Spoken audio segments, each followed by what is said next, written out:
I should not be in public with my feet. Scream 7 is rapidly approaching theaters next month, and it will be Kevin Williamson's second feature film as a director.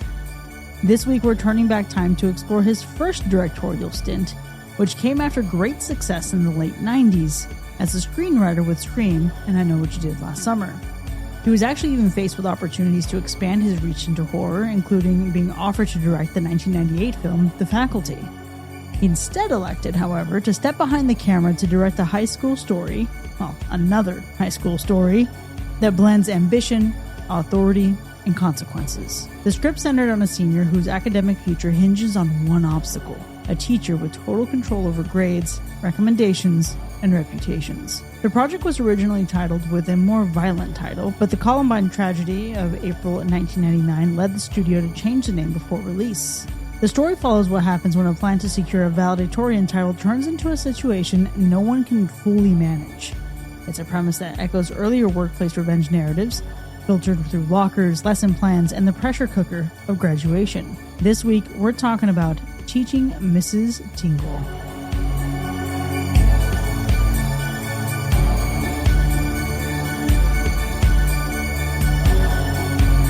Greetings and salutations, and welcome to Hacker Slash. If you're joining us again, welcome back. We might as well make it count, right?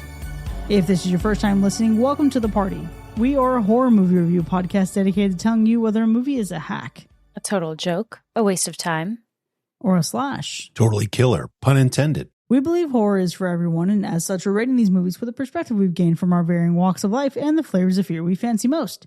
My name is Chris. I'm your friendly neighborhood slasher enthusiast. This week, I'm joined by the Superfly Space Guy, Mac. I miss my chili mama. And the paranormal paramour, Binks. A bee? I don't think so. While you're tuning in to hear us review Teaching Mrs. Tingle, if you actually support the show, you're going to hear our B-side at the end of the episode where we look back on our own teachers that we would have taught lessons to, or, some of the best teachers who taught us. But before we get there, who's seen this one before? I had not heard of this ever until now, let alone seen it. Yeah, I'm not far removed on that one. I only remembered this movie's existence because I actually recently read a book that covers the history and the making of the Scream franchise. So they mentioned it briefly in the book. So I'm actually shocked I've never even seen this or heard of it before. I actually am shocked you haven't seen this, especially because we've talked so much about Kevin Williamson in the last few years with the Scream movies, with what he did for rewrites in The Faculty, with what's coming up here with Scream 7. And then, of course, I Know What You Did Last Summer.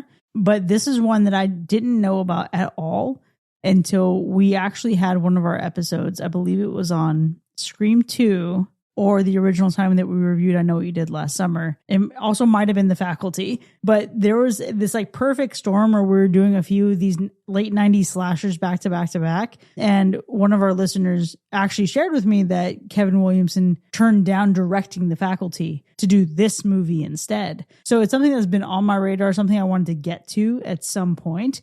But one of the things going into this, I knew that it had Helen Mirren, which was, okay, how the hell we're going to have Helen Mirren in a 90s slasher? So obviously it's not going to be that violent, not that grotesque. I didn't look into the subgenre of it all. And this is one, folks, that if you're looking into this and you're wondering, is this a horror movie? Someone somewhere classified it as such on the internet, but your mileage may vary.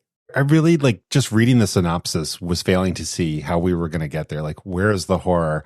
Just previewing, not even watching it yet, trying to understand, because all I was getting from any description of this was cheese, just pure cheesiness, just pure 1999 cheese. Well, I didn't even read the synopsis, so I was going off of the cover, Kevin Williamson, and the fact that we were reviewing it. So my mind and imagination was going wild. I didn't even know that Helen Mirren was in this until she showed up, and I was like, oh shit, is this going to be a intense slasher, passionate slasher with a crazy ass teacher? I don't know. But one thing I do know is with Kevin Williamson, I figured, okay, at the very least, this could be a good 90s comfort classic, because most of his work is, if it's not Dawson's Creek, and this isn't 90s, but for me, it's The Vampire Diaries. Now I'm talking television, but goddamn, what does he do that isn't great? And so I figured, this is going to be a little intense. I wasn't too sure how this was going to get to the horror level 30 minutes in. The title itself, it gives maybe it's a horror comedy leaning kind of situation. I'm thinking a late 90s version of Don't Tell Mom the Babysitter's Dead. And so I thought maybe it'd go in that direction at best.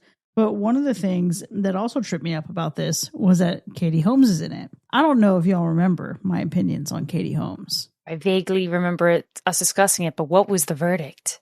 The verdict was good for her for surviving Tom Cruise. I have no qualms with Katie Holmes as an idea, as a mother. I'm sure she's lovely.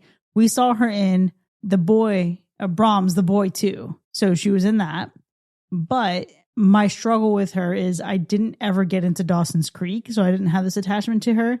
And then there was a movie in which she played, I believe, the president's daughter.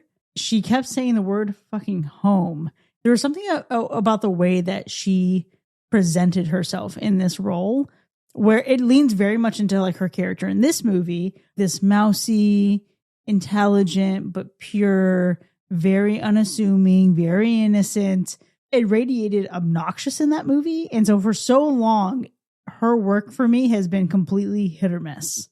That's interesting. I've never really had an issue with Katie Holmes, I don't think, personally. I mean, I wasn't biggest 90s, early 2000s teen melodrama viewer. So I don't think I ever viewed her from like that lens at all. I think it was mostly just from the movies I had seen, but I just thought, okay, she's fine. You know, like that's not, we're not mid. We're not to that point. It's just like, I'm kind of ambivalent from that era. I think more recently, she was in a Batman movie, if I remember correctly. And I think I enjoyed that. So that was good. Poor Katie Holmes. I feel like she's the epitome of safe, much like this movie, I think. Like, it's interesting how the whole, I don't want to say era, but the decisions behind casting people continuously in the same kinds of roles, that typecast, right? Like, she is typecasted in these very safe, dare I say, vanilla roles. Type A girl who really needs to be pushed out of her shell and like at the point of no return. And so with that kind of typecast, it would have been very interesting to see this movie push that to the limit. Like, I really want to see a character that's like that, very type A, crack. And I don't know if we really get that to its fullest extent. You mentioned earlier, Chris, like, it's very clear that this movie had the intentions of having a darker tone, but was drained of it, right? I can see the reasoning and the rationale behind it, most certainly, but damn, what could have been, you know? And I at least felt that throughout the movie, aside from the first 30 minutes where I'm like, wait a minute, this is a horror movie?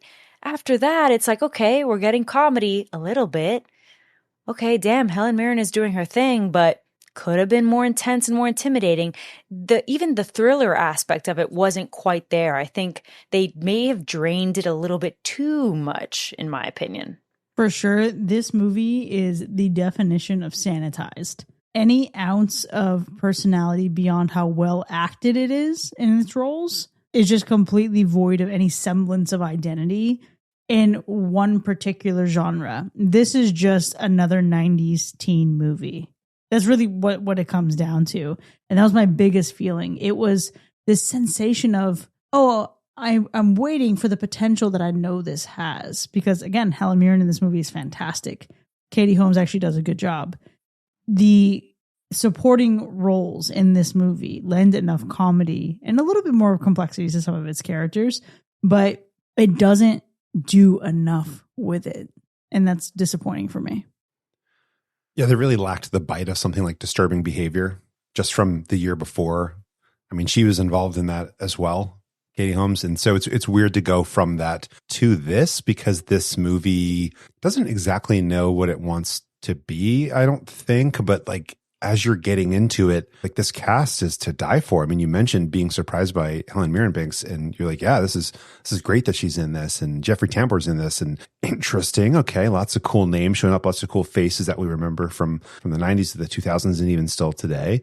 But the teens in this movie, they're really dumb. There's a lot of cringe moments, but at least it's lighthearted. But is it too lighthearted? Is this a horror movie? Is this a thriller?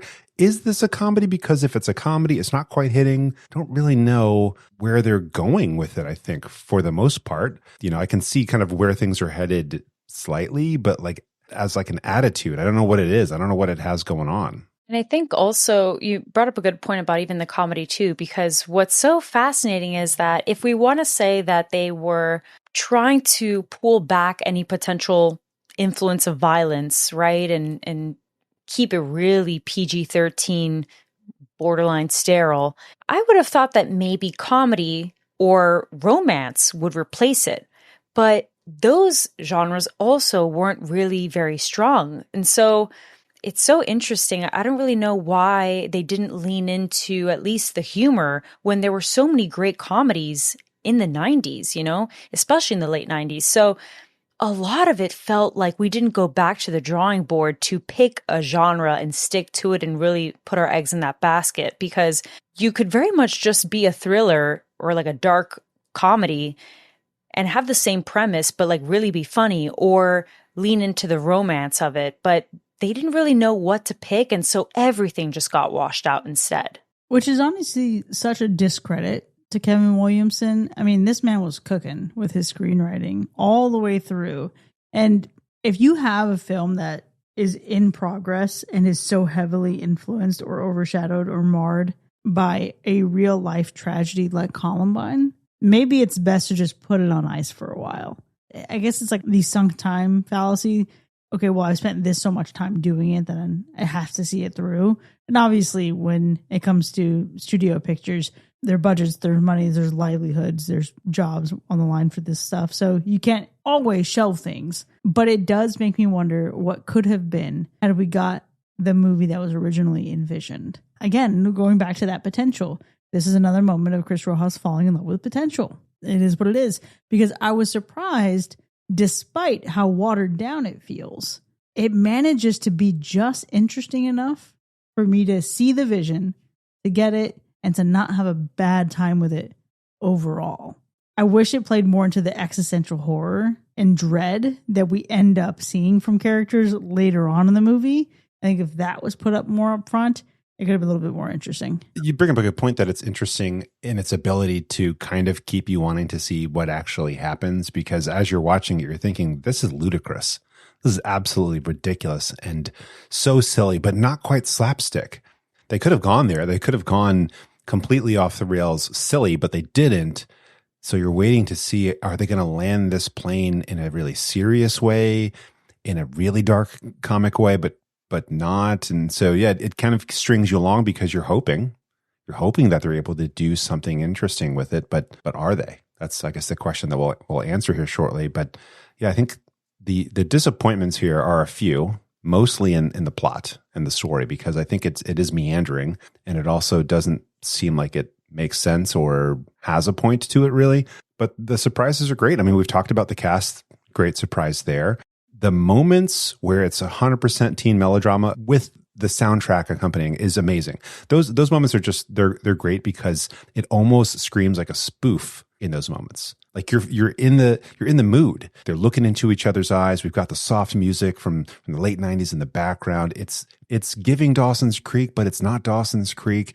It would have worked perfectly had it been a bit sillier on purpose, because you'd be like, oh, I see what they're doing. They're really kind of playing out all the other stuff that was hot at the time, but it doesn't seem like it was deliberate. It just seems like, oh, this is what teens want. Oh, Mac, no, that was super fucking Dawson's Creek. It absolutely was, but it doesn't seem like they did it on purpose. It really seems like they landed there accidentally because they were trying to fit in, not because they were making fun of themselves in any sort of way. For me, it read as though you get into a space in your life where, let's say, you're stepping up and you're trying an elevated version of your job where you're a little bit out of your depth. You're learning, you're adjusting. And I'm not saying that Kevin Williamson was, but I think the circumstances force you into a really precarious situation here. But imagine in this realm, you are going from being an individual contributor to being someone who has a little bit more responsibility. And instead of you building skill in the having more responsibility and working through others, you just regress into your comfort zone. And then you go back to being an individual contributor. That's what this movie reminded me of. Because at its moments where we could have gone another direction, it fell back into the comfort zone of Dawson's Creek and just 90s teen movies. and walked away in the complete opposite direction of a movie that I think would have been more worthy of its original premise. But it was right there. It was right on the verge, leaving us ready for some actual horror. They could have sprinkled it in. They could have caught us off guard in those soft, gentle moments, right? And just punched us in the face with some kind of jump scare or something, but they didn't. Are you saying they were edging us? They were definitely, right? So they were getting us real ready, right up to the edge, and then took it nowhere. But not like a good time, though, because some people might be into that. And I don't know if this is the kind of edging that I would sign up for if I knew. You know what I'm saying? Because, like, I completely am with you, Mac. I'm telling you that I was watching this trying to prepare myself for a jump scare at any moment. I was preparing for one of these characters to completely flip their shit. Helen Mirren specifically. But the best way I can put this is that this movie is like in the -0, like beyond, like -50 in terms of fear. There is nothing to fear here. Not a single bit. I think you can fear what it looks like to not realize your own potential. Like this movie? Yeah, it's a little meta in that, right? It's a little meta in that, right? But Okay. I do think this movie introduces, and when I say introduces, oh my gosh, I mean that in such a generous way that takes a lot of liberty with the word fear. But it does introduce this idea of who are you going to become? What is your fate? What is your future? And when you finally arrive 30, 40 years in the future, what is going to be your vision looking backwards at those who are coming after you? And again, we'll talk about that in the spoiler zone. And I think we'll also get into it in our B-side when we talk about our own experiences with some teachers. But I think that in itself was an interesting note. And I wish it had gotten a little bit stronger execution as we even wound down into the end of this movie. We've mentioned kind of how all over the place this movie is. And I think, Chris, you've mentioned several properties here that this relates to. But this is truly One Night at Don't Tell Mom, The Seventh Heavens, Dawson's Creek. Such a mixed bag. And so when you have something like that and you're not paying homage to those things, you're just kind of, I don't know, smushing it all together.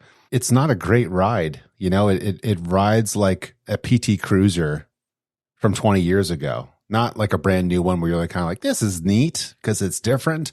No, it doesn't feel great. And so, yeah, that ride all the way from start to finish it's wonky.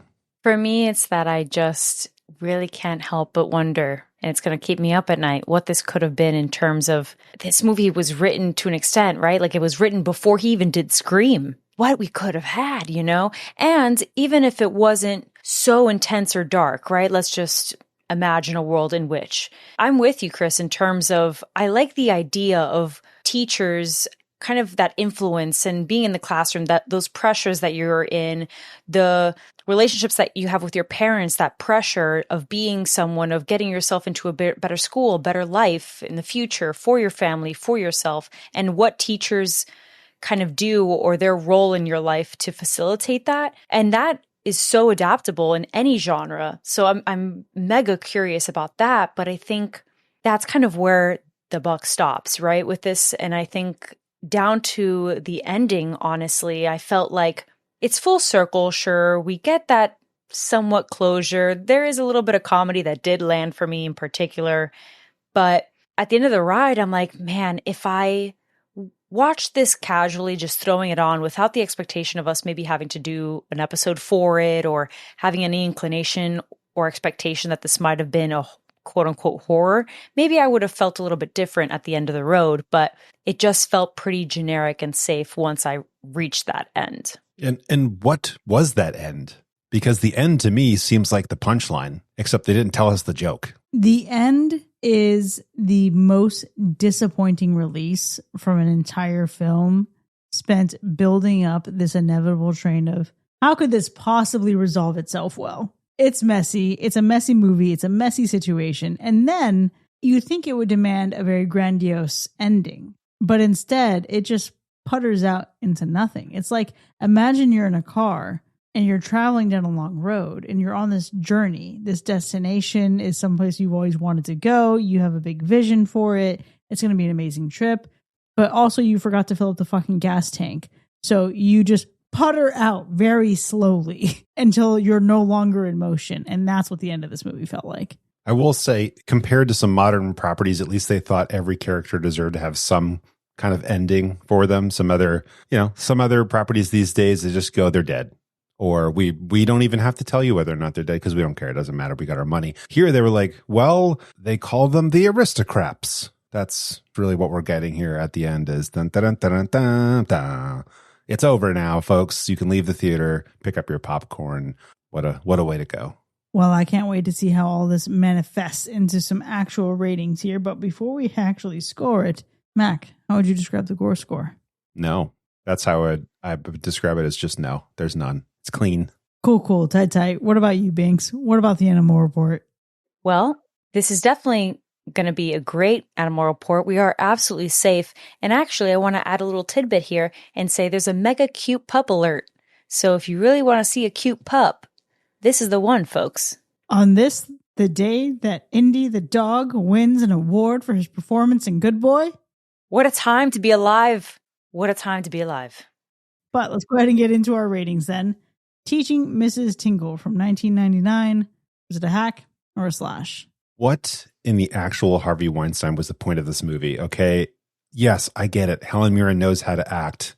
But like the plot is aimless and ludicrous. The characters are about as deep as a kiddie pool. This is not horror.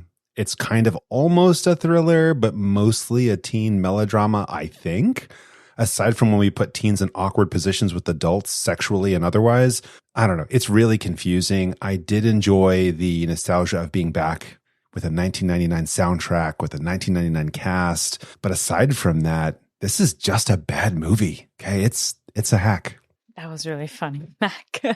I don't really know how to go about this one because, at least for me, I thought it was an okay movie. Okay, like I can see how this was fun in the 90s, and I've already shared, I certainly love Kevin Williamson's writing and his work. I think this is good for a directorial debut, all things considering, especially the tea that was happening around this time when it came to Scream. I'll tell you that much. So I think that it's not terrible, but for the sake of the podcast, right, and as far as calling this a horror, I'm definitely struggling because I don't think it's anywhere near that. I actually would argue that this is barely even a thriller or suspenseful.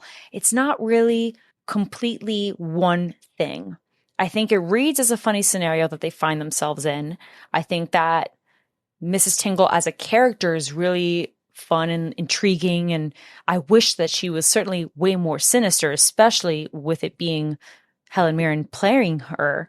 But at the end of the day, the best way to summarize this is that I think that the film leaves a lot to be desired. It wasn't terrible, but honestly, it certainly felt a bit of a letdown. So for that, I'm going to have to give it a hack. I believe that within the original premise and the direction of this movie, therein lies a fantastic movie. Therein lies a fantastic movie.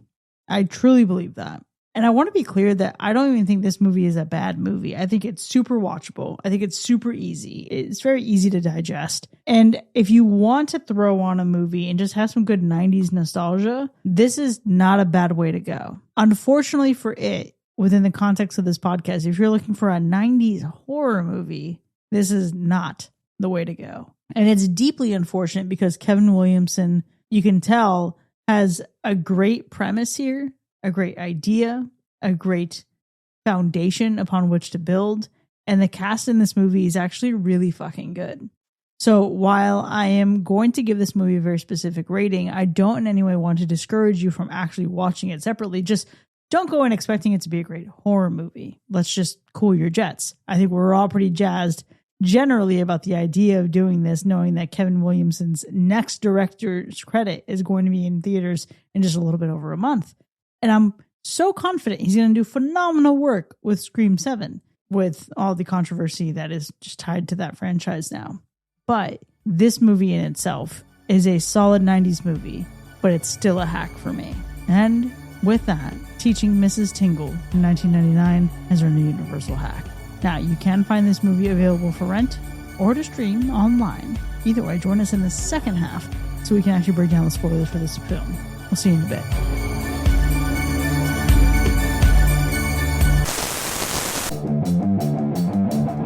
This episode of Hack or Slash is sponsored by The A-Team.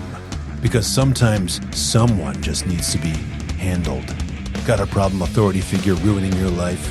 A boss, teacher, HOA president, or hall monitor with a god complex and a ruler just itching to smack your knuckles? The A-Team specializes in creative solutions to people who refuse to mind their business. Need a reputation quietly dismantled? A power dynamic reversed? A lesson taught that no one will ever forget? Our highly motivated operatives excel in intimidation, manipulation, and situations that technically spiral out of control. We believe in personal growth, usually yours, and accountability, usually theirs. And don't worry, we're very discreet. After all, accidents happen, especially when people push others too far.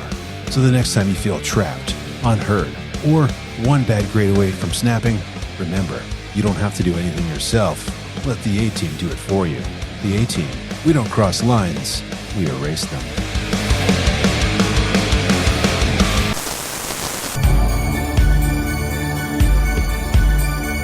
Welcome back, folks. You're now entering the spoiler zone for Teaching Mrs. Tingle from 1999, which has earned a universal hack. Now, we have a lot to unpack here, but before we get into the specifics of our ratings, let's go through what should have been kills, but just were a whole lot of nothing. That's right. We have a fake out, and we have the possibility of kills. That's what we're given. Possibility. Emphasis on potential and possibility. I really thought, damn, the kill, the one and only kill, is at the very end of this movie, and then we didn't even get that. Would it have changed things for you? I mean, no, it still would have been a hack, but goddamn, at least it would have been like, I don't know, a C+. Hear me out. I think if this movie committed to its ending and really stuck with it, this would have turned it around for me, for sure. But knowing what happened in the world and in the United States and why this movie needed to change so much, I get not doing that. But here's what I would offer. We love Molly Ringwald's character. Bring her in as the person who's checking instead of the student. Bring her in, or the principal, and have Helen Mirren kill the principal and commit to it.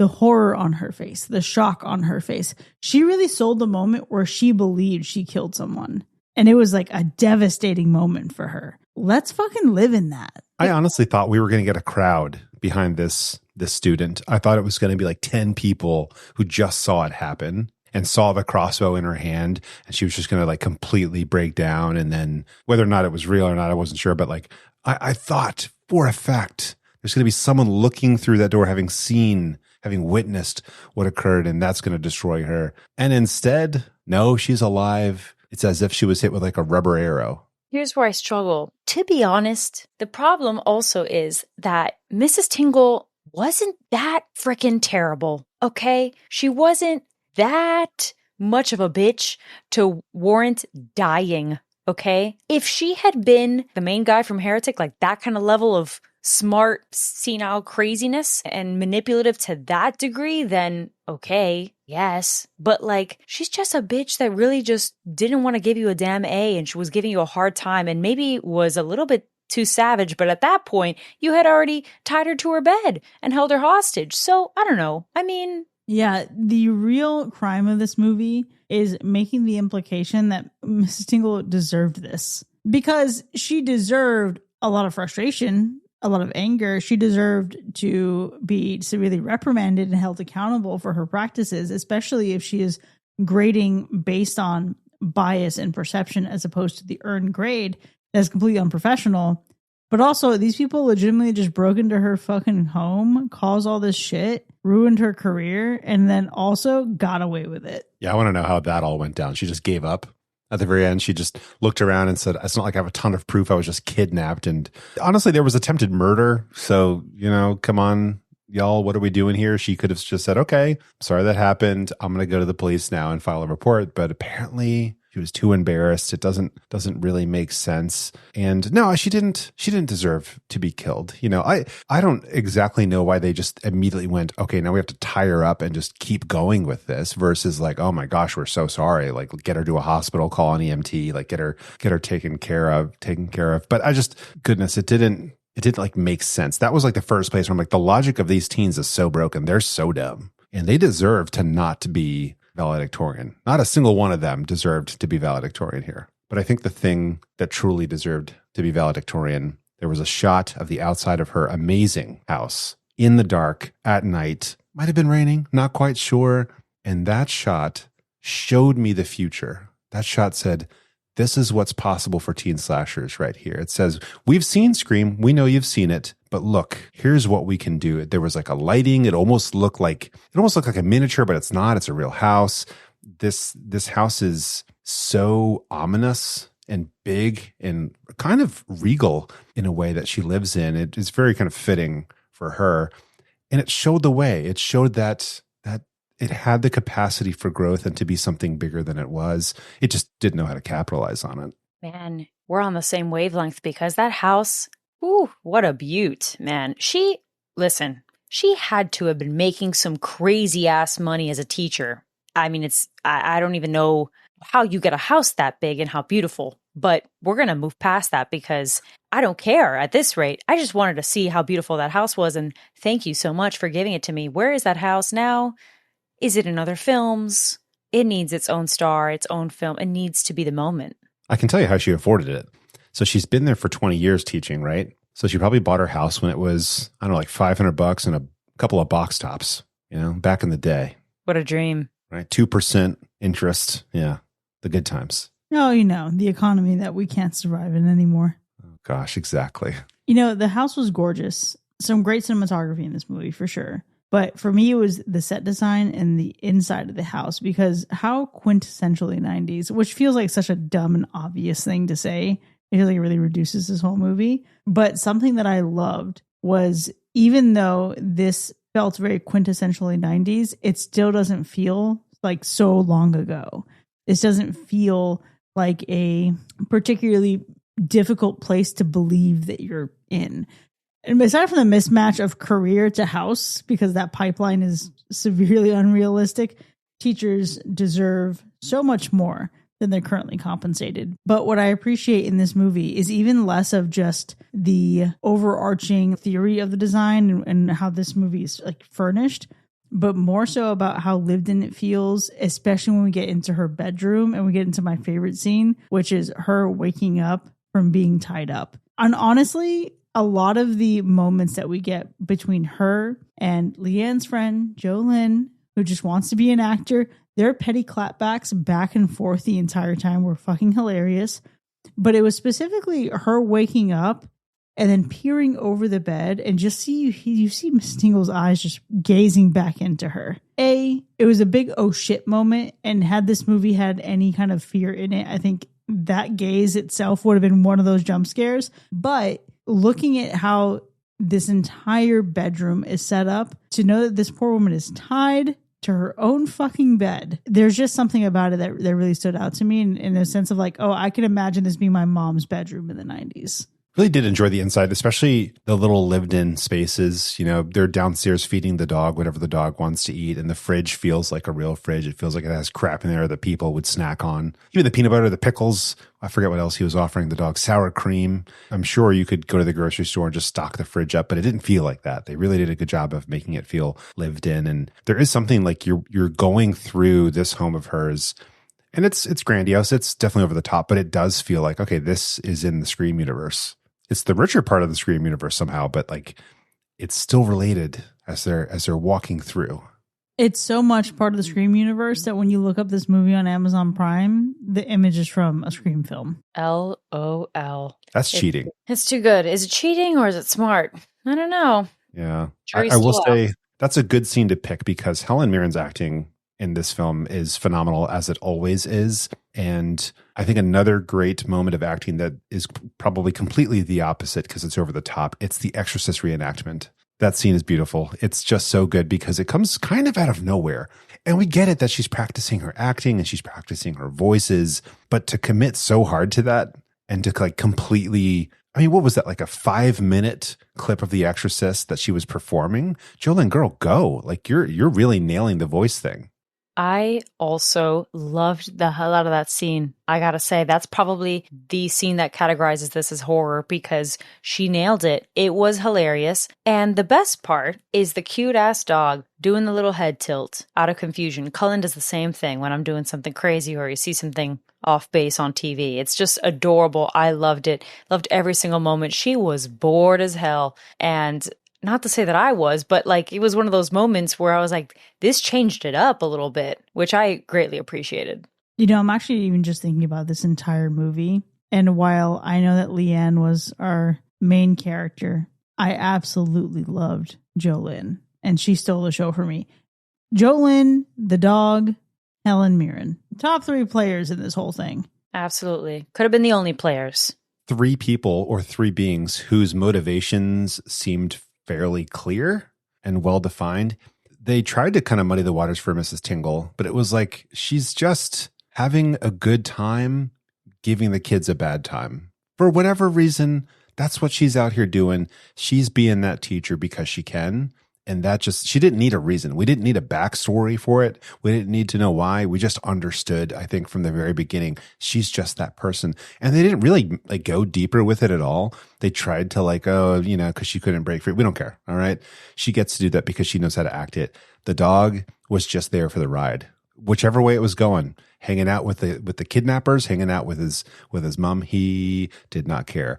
And Jolene was just, she was there to act.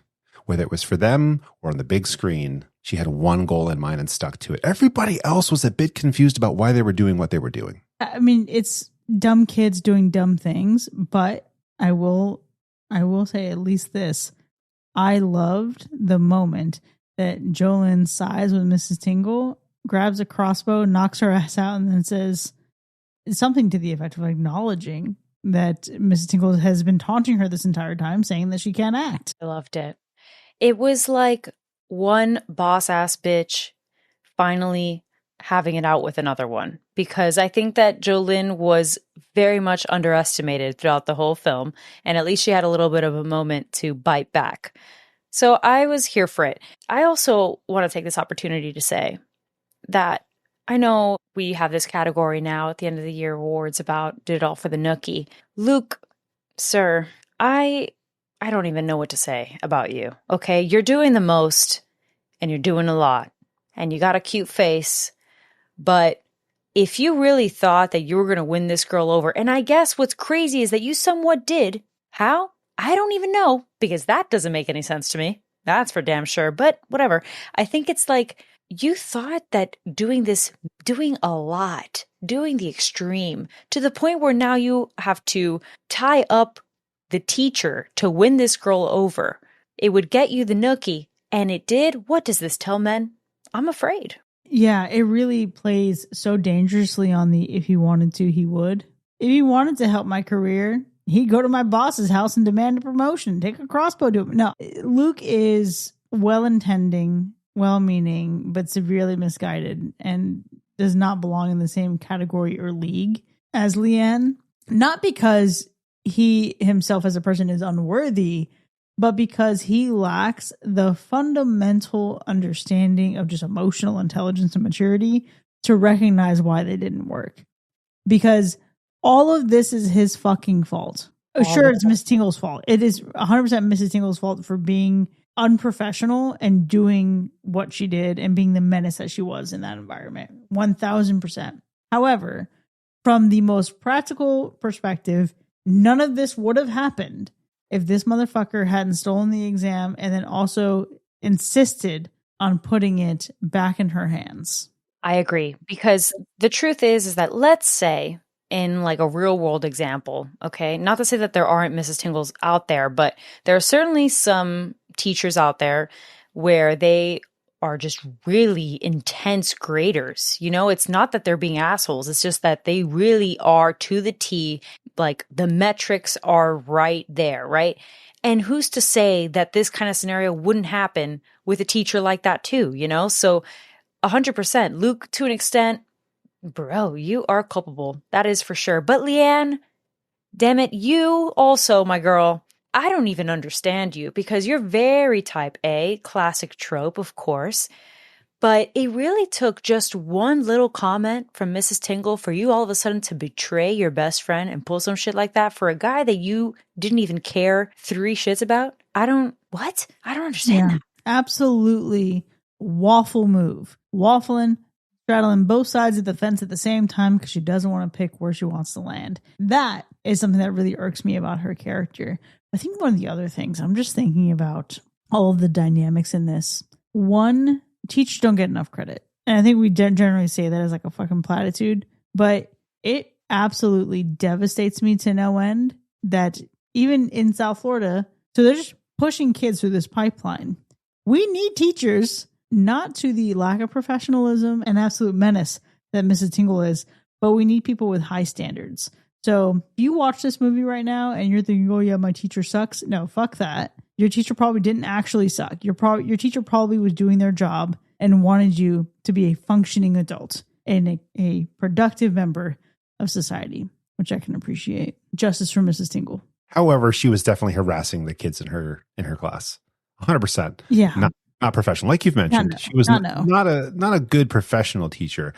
You know, having high standards is a good thing, but you definitely should focus perhaps on the actual teaching part, like helping the kids get to where they need to be. You know, when I was in my first English course in college, I went to school with folks who had never written a 5-paragraph essay. And that really caught me off guard. It was like taking freshman of high school English again, but in college. And it's like, all right, this is just how we're going to roll now. And so, no, you want to get to a point where we're ensuring a high standard of education. And I don't know what the education's like in this particular city or county that this is set in. And that's okay, but it doesn't warrant harassment. That's the part where I think I draw the line. That being said, other members of the faculty and staff here were fantastic. Miss Gold, solid. Miss Banks, fantastic. But also, just to go back to those two, Vivica A. Fox and Molly Ringwald in this film. What? How? And why? But I'm glad we got it. You know, there's so many things, and I know that I hacked this movie, obviously, but I still didn't have a terrible time watching it. If I wanted to watch Pretty in Pink and then watch Teaching Mrs. Tingle to see the Molly Ringwald pipeline, that'd be perfectly fine for me. And I will say that I think its cast might be the best part of this movie. I do want to give one more mention of a fucking worst part. And that is the Dawson's Creek music moment that we get when Leanne decides to just jump Luke's bones by the fireplace. Oh my gosh. When that music started playing, I thought, where is the commercial break? Where's the commercial break? Where's Johnson? It just was driving me absolutely nuts. And I'm so glad that we don't get that same effect in most modern movies now. I am too. I do wish it was done on purpose for comedy's sake. Like I wish this was a campier film because I think it would have worked had it been really campy and like sloppy and silly. You know, if you're gonna do that, just make it ridiculous. But no, that was bad. But you know, I think you mentioned the casting here, really solid part of this film for sure. It's hard to think. I think of a lot of like really, really good parts to it. The acting is something that we've mentioned. Aside from the casting, we get a couple standout moments, and that's mostly due to Helen Mirren because she delivers some monologues here with layers to it, where she's able to act as the character. If that makes sense. Like the character's putting on an act, and that's impressive. The character's paying attention to the subtle cues, and it's not subtle, right? Like we're zooming in on somebody's like hand movements or something. So it's like in your face, but her eye movements, her facial expressions, her noticing, her changing her tone. It's expert level work here. And this could almost stand as like, all right, put this on screen and teach some people how to do it because it's just so good. And it for me was like probably the best part of the film, just watching her work. I love that so much. Can we just have a moment to appreciate some of her greatest hits of dialogue in this movie? Would that be acceptable? Absolutely, because that's my best part, is definitely the one-liners. That's for sure.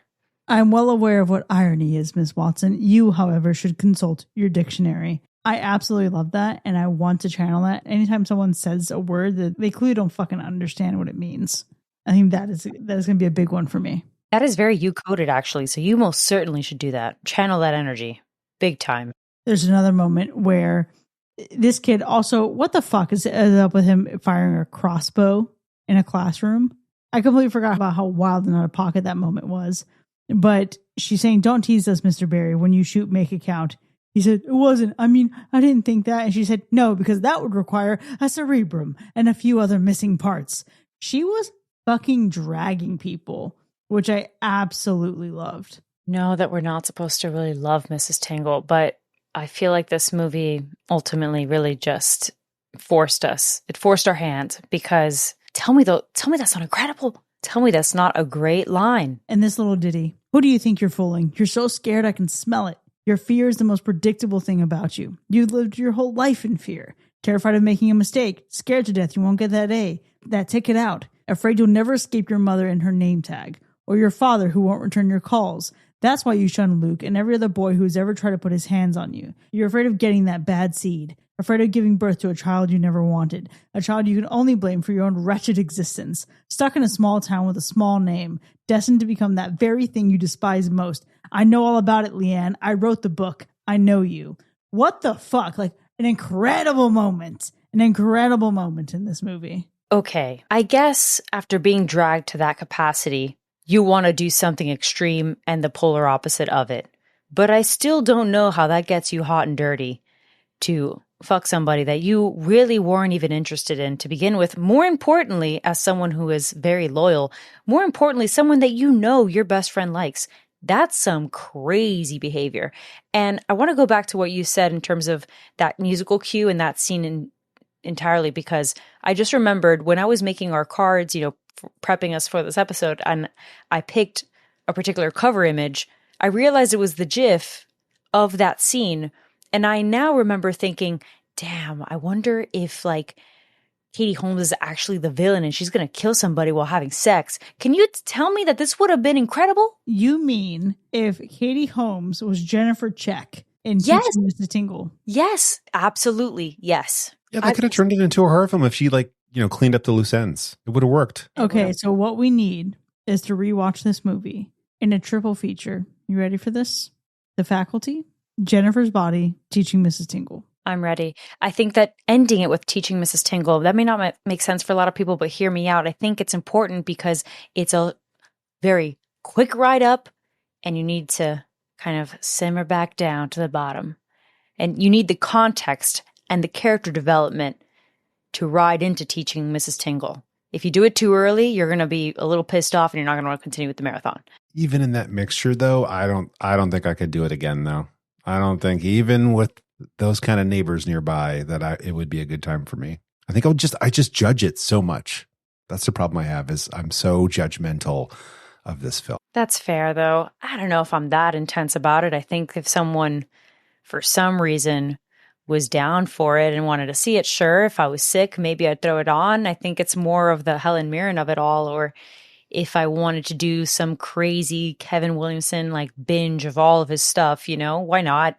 I don't think it's bad enough where I wouldn't rewatch it, but I don't think I would rewatch it certainly anytime soon. It would have to be a happenstance because for sure the wind has been taken out of my sails with this one. It is a bit of a disappointment, but for now, there you have it, folks. Teaching Mrs. Tingle has earned a universal hack.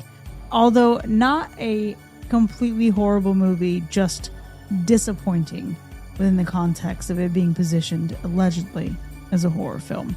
Now, we certainly had a robust discussion here, but the conversation doesn't end here by any means. If you want to find out how you can go further than this episode, consider supporting the show by visiting patreon.com/hacker/. This is where you can enjoy even more of the show, including bonus content with early access, extended episodes with our B-sides, movie nominations, and live shows. We'll see you next time, folks. And remember, threats are a sign of weakness. I should not be in public with my feet.